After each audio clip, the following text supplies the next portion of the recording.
So we're at the Cultural Arts Center in downtown Columbus, and we are opening Operation Monarch, which is an exhibition that features work by individuals who have been affected by the substance abuse crisis.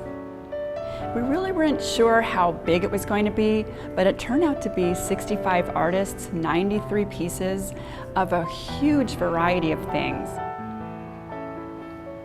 Art plays an important role in recovery because no matter what your creative process is, it takes a lot of hard work, a lot of dedication, a lot of time, and perseverance.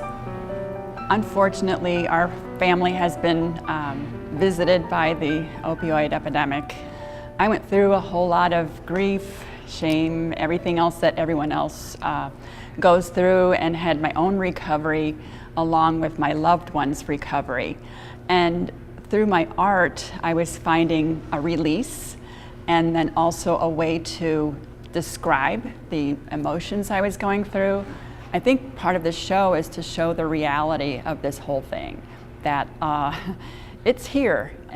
This whole show has been eye-opening on a lot of different levels, and so fascinating of how people describe how this has touched their lives in some way.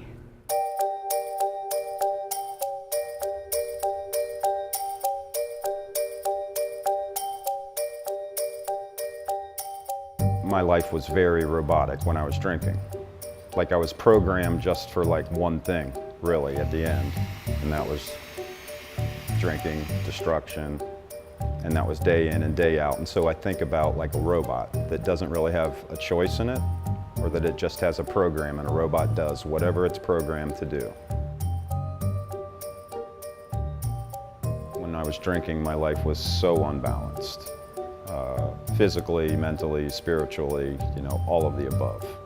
And there's some balance in my life today. Since I've been sober, I can't count the number, but it's close to 60 pieces of art that I've created sober, where the number was nothing like that beforehand.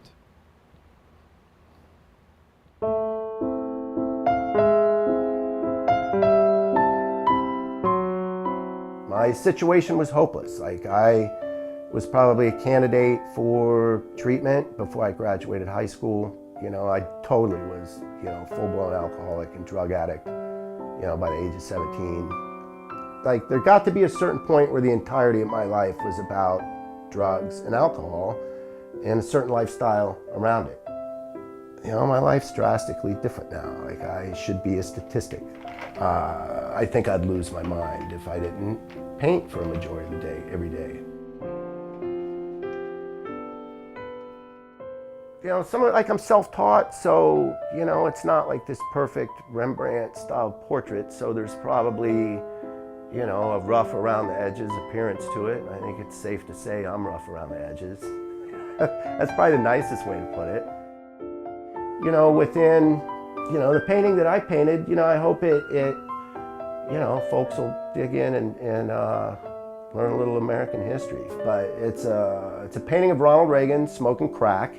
It's, upside down American flag, and there's like crack smoke stained skulls instead of stars. In one corner is Freeway Ricky Ross, and in the other corner is Gary Webb. All of the energy that goes towards managing the drug addiction and like the passion for it needs to be replaced with other stuff.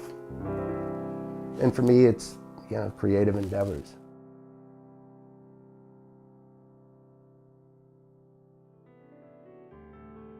I think people are really going to appreciate not only the art, but the bravery of the people that came forward to tell a little bit about themselves, because this is one of those things that people are afraid to talk about.